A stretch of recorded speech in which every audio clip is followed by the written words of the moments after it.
이 아침에 저희들이 에스라서 3장, 4장, 5장 3장의 말씀을 읽었습니다.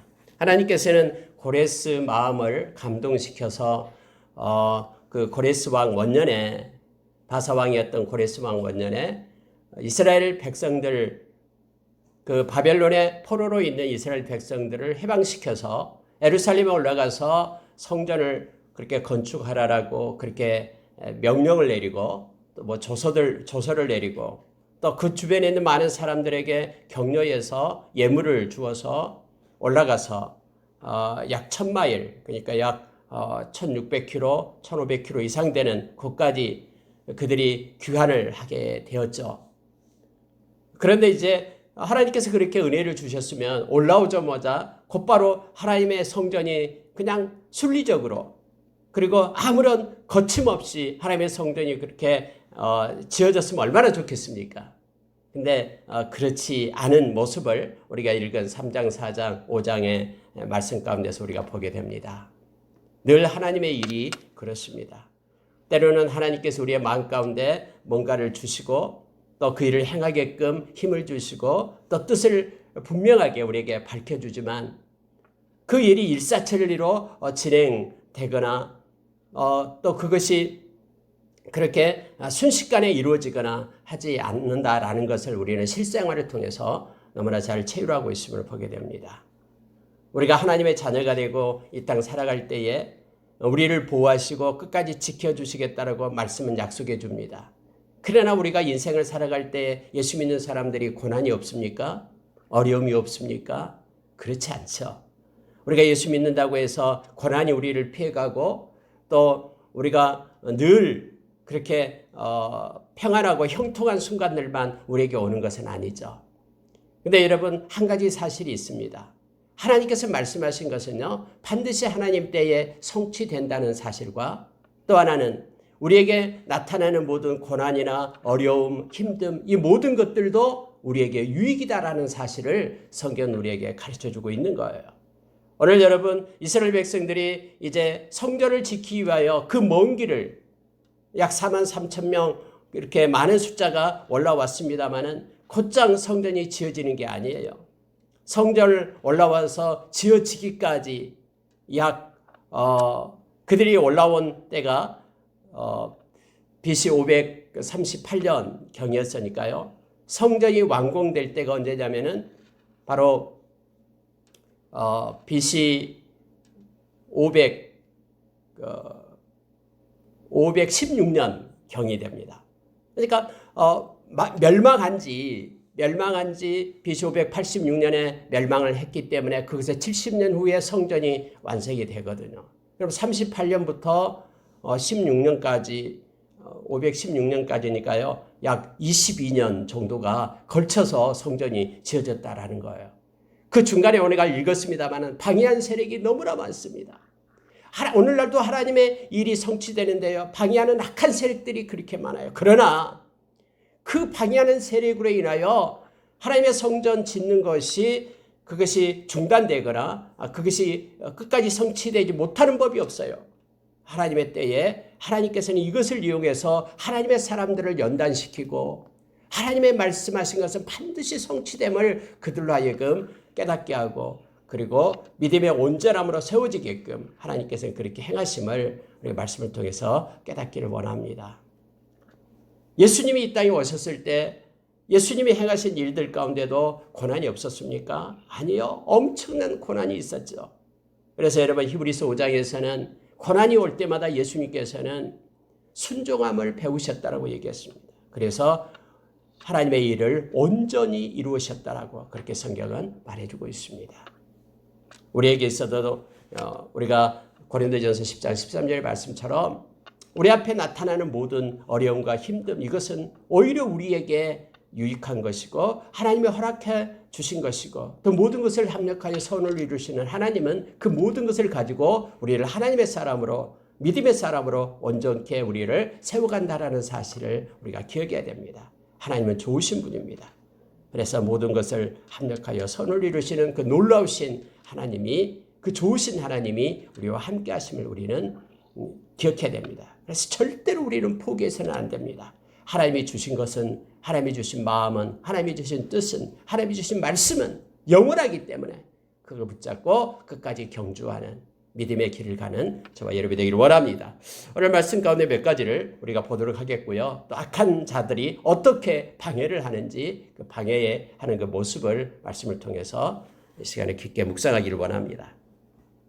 여러분 3장 3절에 보니까 이제 이스라엘 백성들이 올라왔어요. 그런데 곧장 성전을 건축하고 그러지 않습니다. 성경에 보니까는 이렇게 되어 있죠. 3절 보십시오. 무리가 모든 나라 백성을 두려워하여 제단을 그 터위에 세우고 그 위에서 아침 저녁으로 여호와께 번제를 드리며 기록된 규례대로 토막들을 지켜 번제를 매일 정수대로 날마다 드리고 그 후에는 항상 드리는 번제와 초하루와 하나님의 모든 거룩한 절기와 번제와 사람이 여호와께 기쁘게 하는 예물을 드리되 이렇게 하면서 가장 먼저 올라와서요. 성전부터 짓자라고 하면서 지대를 놓거나 그러지 않았습니다. 7째 달에 이르렀다라고 성경이 말해주고 있죠. 그럼 올라와서 이제 정착하는 그 장소를 그렇게 찾았겠죠. 43,000명 이상이 올라왔으니까 엄청난 큰 숫자입니다. 그런데 그들이 이제 어디에 정착할 것인가를 정착 마을을 이제는 먼저 찾았겠죠. 그러고 나서 7째 달이 될 때에 그들이 성전에 올라와서 그때부터 하나님 앞에 예배를 드리기 시작했다라고 성전은 말하고 있습니다.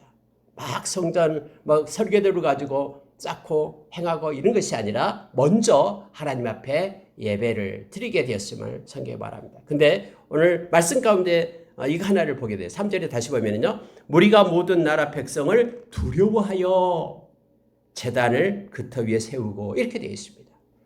아니 하나님께서 고레스 왕의 마음에 감동을 주고 명령해가지고 그렇게 왔으면 하나님을 의지하고 담대하게 서야 되는데 그렇지 못한 모습을 보이고 있잖아요. 주변에 있는 사람들 모든 나라 백성들을 두려워했다라고 얘기합니다. 왠지 아십니까? 이거예요. 여러분 그들이 올라왔을 때 예루살렘 성 안에 그냥 텅 비어 있었습니까? 아니죠. 그곳에 살고 있는 사람들이 있었어요. 그러면은 먼저 제단을 쌓고 하나님 앞에 예배를 드린다라는 뜻이 무슨 뜻이냐면요. 우리가 이곳에 정착하겠다라는 뜻이에요. 이미 여러분 70년 이상 동안 그 터를 틀고 자리 잡고 살고 있는 사람들이 있어요. 모든 주변의 백성들이 다른 나라 백성들이 지금 있는 거예요. 그곳에 지금 올라왔잖아요. 그래서 그들과 이렇게 대치하는 상태, 그들과 싸워야 되는 상태가 놓인 것이 된 것이죠. 그래서 그들이 두려워하면서 무리가 모든 나라 백성들을 두려워했다라고 말합니다. 왜냐하면 그들과 이제는 뭔가 다툼이 있고 싸움이 있어야 되죠. 그들이 자리 잡고 있는 그런 터전을 이제는 우리가 이곳에 정착해야 되기 때문에 라는 것 때문에 그렇습니다. 그럴 때에 가장 먼저 이 두려움 속에 있을 때 행했던 일이 뭐냐면 바로 하나님 앞에 예배드리기를 시작했다라고 성경은 말해주고 있습니다. 여러분 언제나 그렇습니다. 두려움이 있고 너무너무나 떨리고 그렇게 어려움 속에 있으면 반드시 하나님의 백성이 해야 될 일이 뭐냐면 하나님 앞에 예배자로 서는 것입니다. 예배자로 될 때에 하나님이 주신 힘과 능력으로 일어서게 되는 거예요. 오늘날 코로나19로 인하여 너무너무나 세상이 공포 속에 있습니다. 그럴 때 하나님의 백성은 먼저 엎드려 하나님 앞에 진정한 예배자로 먼저 세워져야 됨을 알게 합니다. 창세기에서 여러분 그 야곱의 아들들이 세겜 땅에서 남자들 다 죽여버리잖아요. 속여서 할례라는 것 때문에 속여가지고 죽여버리잖아요. 그러고 나니까 이제 그 세겜성에 있는 사람들이 죽음을 당하니까 주변에 있는 많은 족속들이 있는데 그 공포 때문에 야곱이 덜덜덜 떨고 있었어요. 그럴 때 하나님께서는 베델로 올라와서 하나님 앞에 제단을 쌓아라, 예배를 드리라라고 말합니다. 그게 순종해서 이 야곱이 모든 식소를 데리고 그때 당시에 그 지방의 이방 그런 문화, 그런 우상 숭배를 했던 것들을 다 버리고 상수리 나무 아래에 다 묻고 그렇게 거룩한 자로 올라와 베델의 사람 앞에 예배를 드릴 때 하나님은 주변의 모든 나라들에게 두려움을 줘서 그들을 접근하지 못하게끔 하나님이 간섭했음을 우리는 이미 말씀을 통해서 잘 알고 있어요. 또 여러분 이들이 예루살렘에 올라왔을 때에 텅 비어있는 땅에 그냥 정착한 것이 아니라 그곳에 살고 있던 수많은 무리들 가운데 있었기 때문에 그들에 대한 두려움이 있었는데 하나님 앞에 예배하기를 그래도 멈추지 않았다. 매일매일 율법이 정한 대로 하나님 앞에 예배를 드리기 시작했다라는 거예요. 하나님 앞에 제단을 쌓고 예배를 드리기 시작한다라는 것은요, 그곳에 정착하겠다라는 뜻입니다. 그러나 주변에 있는 두려움이 있어도 하나님 앞에 예배드리기를 그들이 멈추지 않았음을 성경은 보여주고 있습니다. 하나님 앞에 우리는 늘 예배자로 서야 됩니다. 예배가 회복되지 않고 하나님의 사역이 이루어지지 않습니다. 성전을 건축하기 앞서서 하나님 앞에 예배가 우선했음을 성경 우리로 깨닫게 합니다. 여러분 이렇게 얼마 동안 예배를 드리냐면요. 자, 8절에 기록이 됩니다. 예루살렘에 있는 하나님의 성전에 이른 지 2년 둘째 달에 스알디엘의 아들 스룹바벨과 여사닥의 아들 예수아와 다른 형제 제사장들과 레위 사람들과 무릇 사로 잡혔다가 예루살렘에 돌아온 자들이 공사를 시작하고 20세 이상의 레위 사람들이 들을 세워 여호와의 성전 공사를 감독하게 하매라고 되어 있죠. 보십시오. 올라온 지 2년 2개월이 된 후부터 이제는 성전의 공사가 시작됐다라고 성경은 말해주고 있는 거예요. BC 538년에 올라와서 BC 536년이 될 때까지 그곳에서 하나님 앞에 예배를 드리고 예배자로 서 있다가 이제 그때부터 공사를 시작하게 되었다라고 성경은 말해주고 있습니다. 근데 여러분, 성전을 이제 지대를 놓고 하나님 앞에 찬양하고 영광을 돌리면서 이제 성전 공사를 시작합니다. 그 내용이 나오고 있는데요. 자, 여러분 10절에 한번 보십시오. 건축자가 여호와의 성전에 기초를 놓을 때에 제사장들은 예복을 입고 나팔을 들고 아삽 자손 레위 사람들은 제금을 들고 서서 이스라엘 왕 다윗의 규례대로 여호와를 찬송하되 찬양으로 화답하며 여호와께 감사하여 이르되 주는 지극히 선하심으로 그의 인자하심이 이스라엘에게 영원하시도다. 하나님은 선하십니다. 하나님의 인자하심은 영원합니다. 이것을 찬양하면서 이제 성전을 시작을 합니다. 그럴 때에 모든 백성이 여호와의 성전 기초의 놓임을 보고 하나님을 여호와를 찬송하며 큰 소리로 즐거이 부릅니다. 이제 하나님께서 우리를 통해서 하나님의 성전을 세우게 되었다라고. 그래서 이곳에서 하나님을 마음껏 찬양하며 예배하는 우리가 되었던 것을 너무너무 기뻐하며 찬양한 거예요. 여러분, 바벨론의 포로로 있을 때는요, 하나님을 찬양하고 예배하고 싶어도 예배할 수가 없었어요. 숨어서 그냥 하나님을 향하여 예배했죠. 그럼 얼마나 많은 방해꾼들이 있었습니까? 우리가 다니엘을 봐도 알잖아요. 다니엘이 예루살렘을 향하여 이렇게 기도하는 것을 질투하면서 그렇게 고소하고 이런 사건들이 너무나 많았잖아요. 여러분, 오늘날요, 대한민국은 하나님의 은혜를 주셔서 이렇게 마음껏 예배할 수 있잖아요. 찬양하고요. 그러나 우리 이제 북녘 땅, 그들은 마음껏 하나님 앞에 예배하고 찬양할 수가 없어요. 하나님께 예배하는 그것 때문에 그들은 감옥에 가서요, 평생 하늘을 보지도 못하고 하늘을 섬긴다고 고개를 땅에 숙이고 그런 모습으로 억압과 핍박 속에서 그들이 마음껏 하나님을 찬양하고 예배하고 싶어도 할 수 없는 그러한 상황대에 있습니다. 오늘날 전 세계로 봐도요, 하나님을 마음껏 찬양하고 경배할 수 있는 그러한 큰 기쁨과 자유를 준 나라들이 몇 안 돼요. 저와 여러분이 하나님 앞에 시간이 있을 때마다 예배 드릴 때마다 감사하고 기뻐하고 하나님께 영광 돌리는 자가 되기를 원합니다. 여러분, 지금 이스라엘 백성이 포로로 있다가 노예로 있다가 와서 성전이 이제는 지대가 놓여지는 것을 보고요, 너무너무 기뻐하며 감사하며 하나님께 영광 돌린 거예요. 마음껏 하나님께 예배하고 하나님의 말씀을 따라서 하나님께 영광 돌릴 수 있겠다라고 생각하니까 그들이 막 축제 분위기에 너무나 기뻐하고 있습니다. 그런데 그들 중에 대성통곡하는 사람이 있다라고 성경은 말합니다. 12절 보면은요, 제사장들과 레위 사람들과 나이 많은 족장들은 첫 성전을 보았으므로 이제 이 성전의 기초가 놓임을 보고 대성통곡하였으나 라고 말합니다. 그들은 솔로몬의 성전을 봤던 사람들입니다. 그 황금으로 입혀진 솔로몬의 그 성전, 아름다운 성전을 보았어요. 웅장하고 엄청난 그 성전. 그들은 나이가 많은 장로들이었습니다. 70년 전에, 그러니까는 70년이 안 되죠.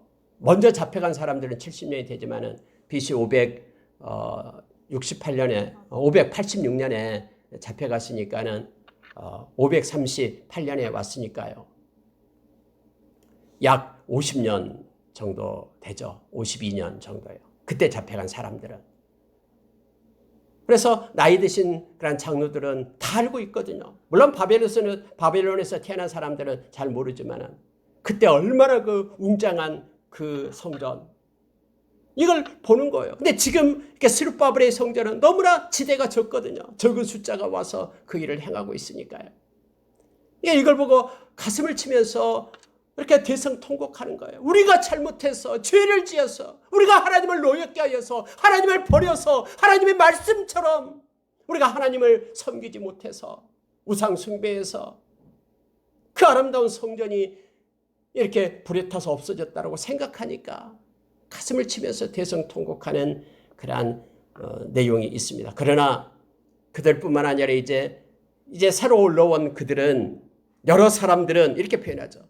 기쁨으로 크게 함성을 지르니 백성이 크게 외치는 소리가 멀리 들림으로 즐거운 소리와 통곡하는 소리가 백성들의 분간하지 못하였더라. 이렇게 되어 있어요. 한쪽에서는 울고 있고 한쪽에서는 기쁨으로 하나님을 찬양하고 있고, 이런 온통 그곳이 이것으로 가득 찼음을 보게 됩니다. 물론 통곡 속에는 기쁨의 통곡도 있었겠죠. 하나님의 은혜를 주셔서 이곳에 와서 다시 하나님께 예배할 수 있었다라고, 감사하다라고, 우리를 용서해 주셔서 다시 회복시켜 주셔서 감사하고 하나님께 영광 돌리는 그런 모습을 말씀 가운데서 우리가 보게 됩니다.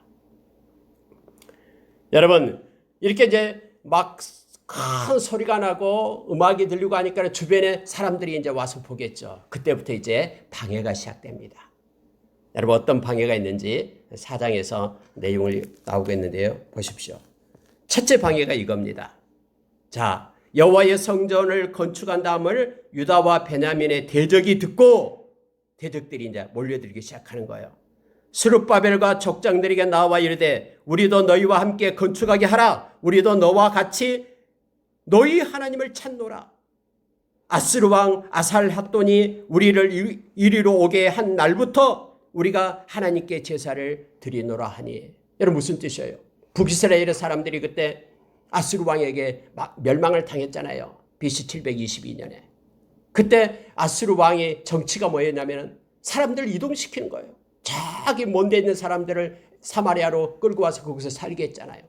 근데 사마리아에 온 사람들은요, 여호와를 거기서 하나님을 섬겨요. 섬겼다라고 지금 성경에 말하잖아요. 그러니 우리가 함께 하자라고 지금 옆에서 와서 성경에는 그를 대적하는 자들이 와서 말한다라는 거예요. 하나님께 제사 드리기 위하여 성전 짓는 거 우리가 함께 하자. 우리도 도와주겠다 하면서 그들에게 와서 얘기를 합니다. 여러분, 그때 스룹바벨하고 예수아가 이렇게 말합니다. 우리 하나님의 성전을 건축하는데 너희는 우리와 상관이 없다. 우리가 홀로 이스라엘의 하나님 여호와를 위하여 홀로 건축하리라 라고 말을 합니다. 여러분, 이것이 첫 번째 방해 공작으로 나타납니다. 왜 그들과 함께 할 수 없습니까?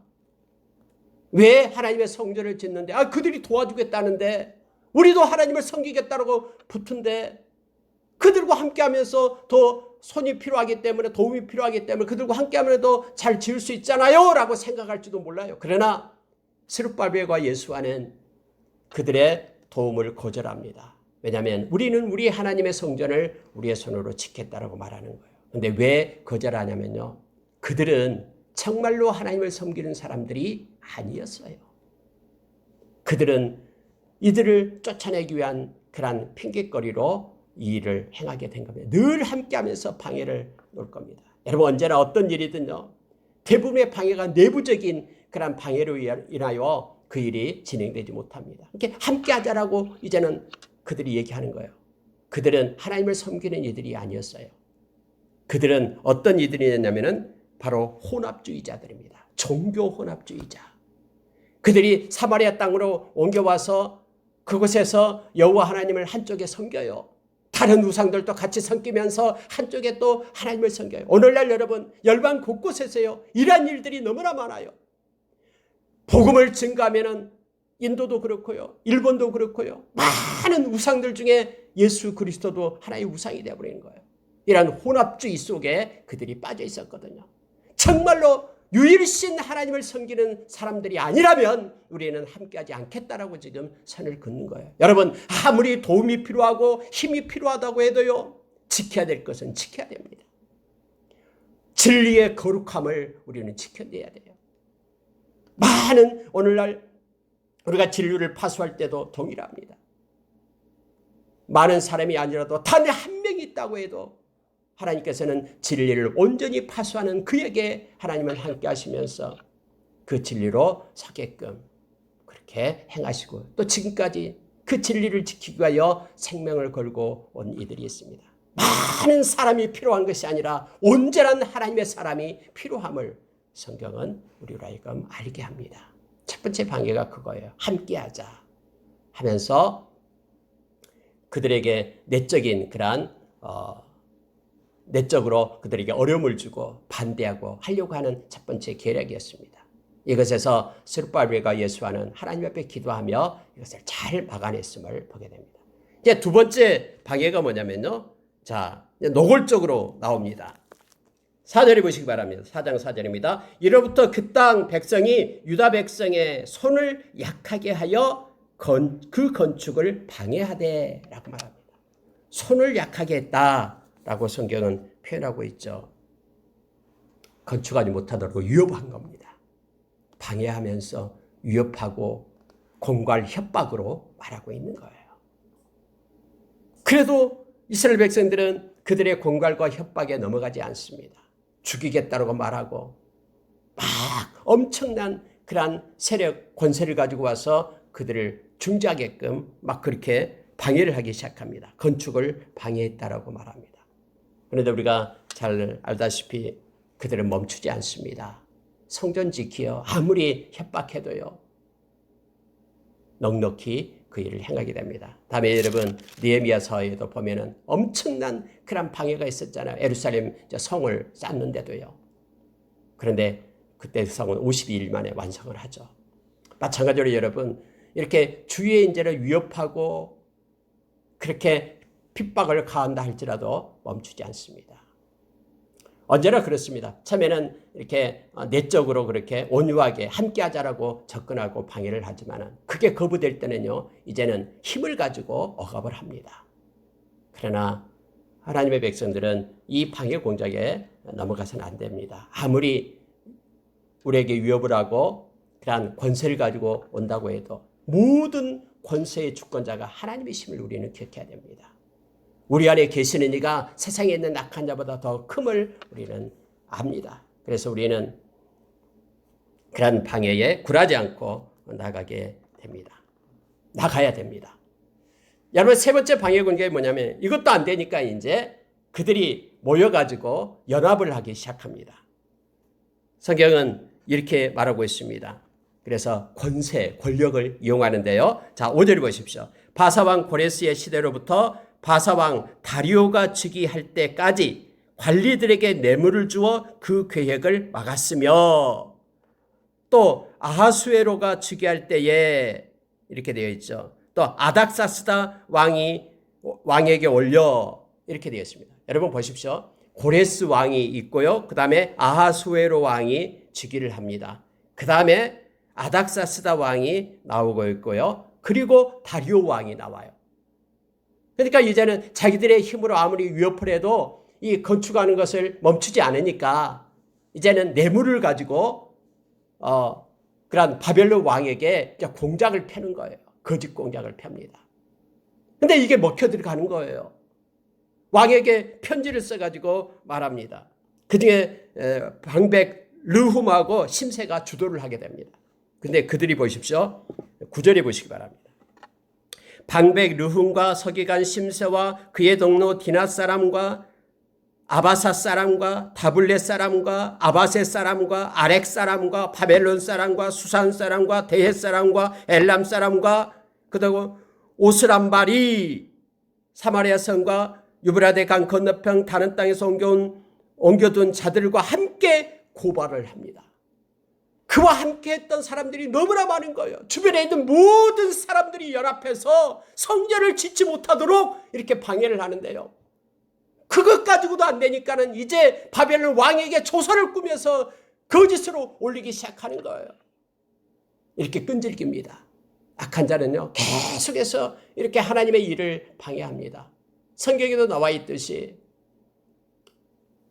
악한 사탄은 주님 오실 때까지 하나님의 백성을 방해할 겁니다. 하나님의 일이 서지 못하도록 그렇게 방해를 합니다. 그러나 그들의 방해는 결코 하나님의 뜻을 막지 못합니다. 그 성경은 우리로 하여금 이것을 보여주고 있는 거예요. 그렇게 수많은 사람들이 연합해서 방해를 하게 됩니다. 마지막 때도 여러분, 어쩌면은 많은 종교들이 뭉쳐가지고요, 기독교를 핍박하고 방해하기 시작할 겁니다. 왜 이렇게 기독교는 배타적이냐고. 다른 종교도 구원이 있다라고 말해라라고. 왜 너희들만 구원이 있다라고 말하냐고 하면서 많은 종교들이 이제는 그렇게 핍박하고 그렇게 할 때가 시대가 이르게 될 겁니다. 여러분, 여기서 이제 고발하니까 이런 식으로 고발을 합니다. 그 고발의 내용이 12절에 나옵니다. 왕에게 아뢰나이다. 당신에게서 우리에게 올라온 유다 사람들이 예루살렘에 이르러 이 패역하고 악한 성읍을 건축하는데 이미 그 기초를 수축하고 성곽을 건축하오니 다시는 조공과 관세와 통행세를 바치지 않을 겁니다. 그래서 결국 왕들에게 손해가 될 겁니다. 우리가 왕궁의 소금을 먹음으로 인하여 정말로 왕이 수치당함을 보지 못해서 이렇게 왕에게 고발을 합니다. 왕은 한번 살펴보십시오. 그 사기에서 이 성읍은 얼마나 패역한 성읍이었는지, 예로부터 그 중에 항상 반역하는 일을 행하여 왕들과 각도의 손해가 된 것을 보시고 분명히 아실 겁니다. 하면서 막 공작을 하기 시작합니다. 그래서 여러분, 이 고레스 왕이 빨리 그 임기가 끝났거든요. 아하수에로 왕 때, 특히 아닥사스다 왕 때에 가서는요, 이것을 보면서 이제는 보게 되는 거예요. 자, 15절 보니까 왕은 조상들의 사기를 살펴보면서 그 사기에서 이 성읍은 패역한 성읍이라 예로부터 그 중에서 항상 반역하는 일을 행하고 왕들과 각도에게 손해가 된다는 것을 보았다라고 성경이 말하고 있죠. 그러면서 읽어보니까는 이렇게 말하고 있어요. 옛적에는 예루살렘을 다스리는 큰 군왕들이 있어서 강 건너편 모든 땅에 그들에게 조공과 권세와 통행세를 다 바쳤도다. 이것을 보게 되는 거예요. 여러분, 큰 왕이 누굽니까? 바로 다윗 그리고 솔로몬 왕이었죠. 그래서 많은 주변의 나라들이 이 조세를 그 예루살렘에 바쳤던 것들을 이 기록을 통해서, 사기를 통해서 보게 되는 거예요. 그래서 그들의 말을 듣고 알았다. 당장 그 일을 멈추게 하라 하면서 왕이 직접 명령을 내립니다. 이렇게 왕의 조서를 들고 와서 이제 성전 건축하는 것을 멈추게 하는 거예요. 여러분, 이 일이 얼마나 되냐면요, 14년간을 멈추게 합니다. 14년간. 아하수에로 왕, 아닥사스다 왕, 두 왕이 이제는 죽을 때까지, 없어질 때까지 멈추게 해요. 근데 여러분 보십시오. 올라와서 이제 2년 후에 성전을 건축하기 시작해서 2년밖에 되지 않았습니다.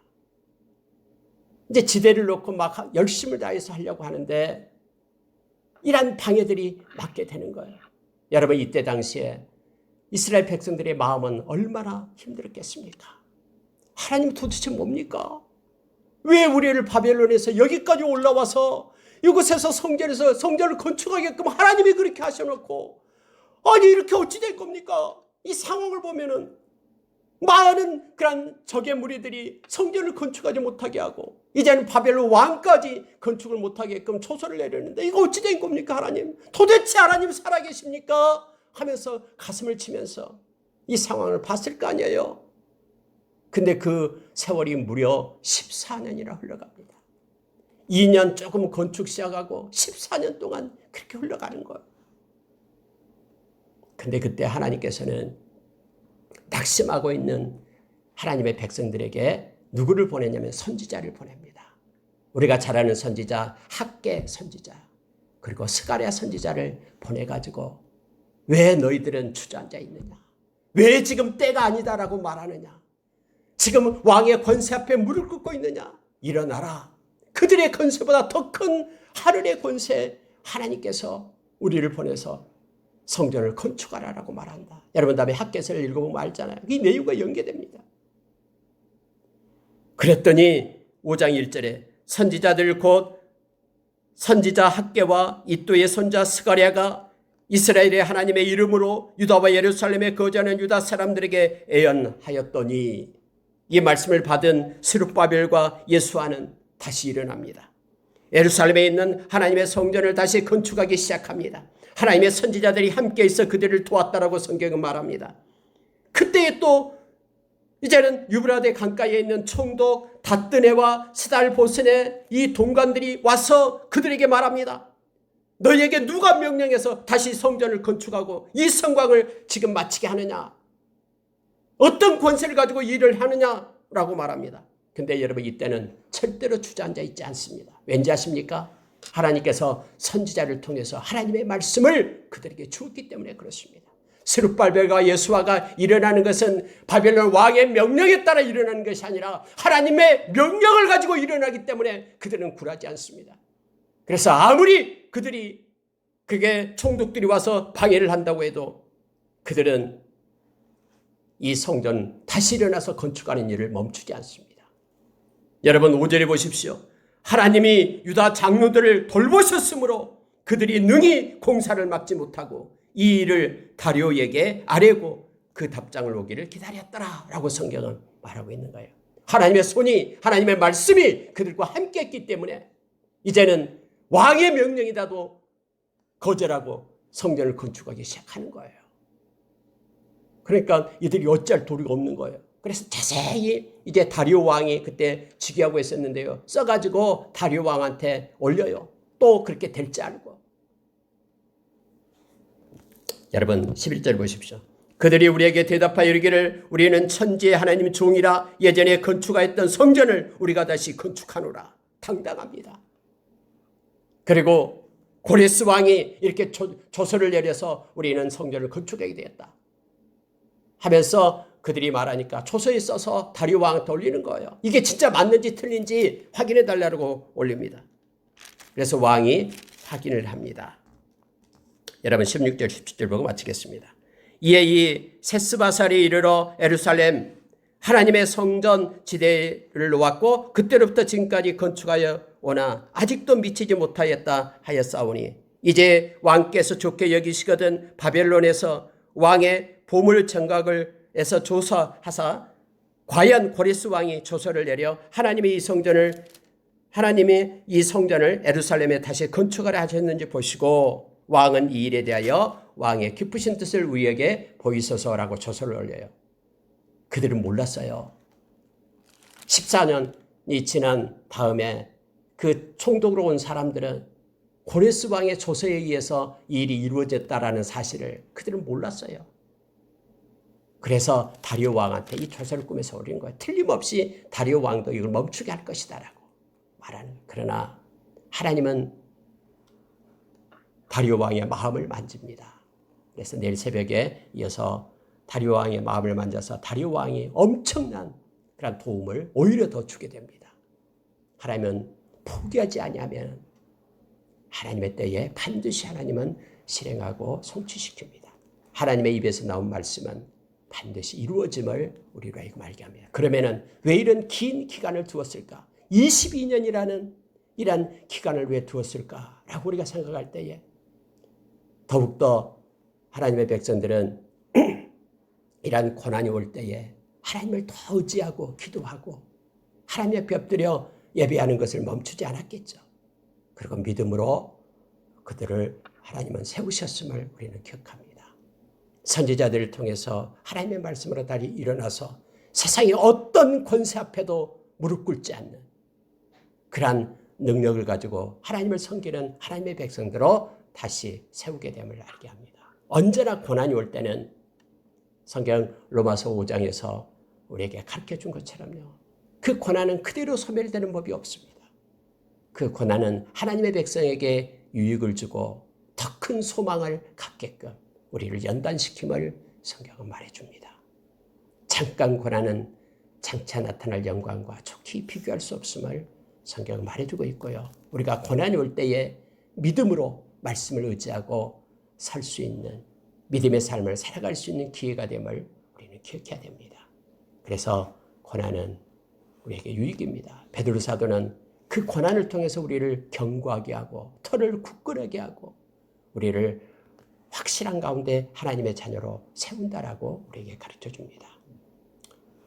말씀을 마치겠습니다.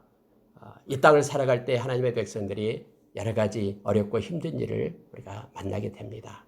그러나 하나님께서는 우리를 포기하지 않습니다. 그의 강한 손 편팔이 우리를 붙잡고 인도하십니다. 우리가 해야 될 일은 두려워하지 말고 낙심하지 말고 하나님의 때를 기다리며 그 고난에 지지 않고 기쁨으로 그 고난을 이기는 것입니다.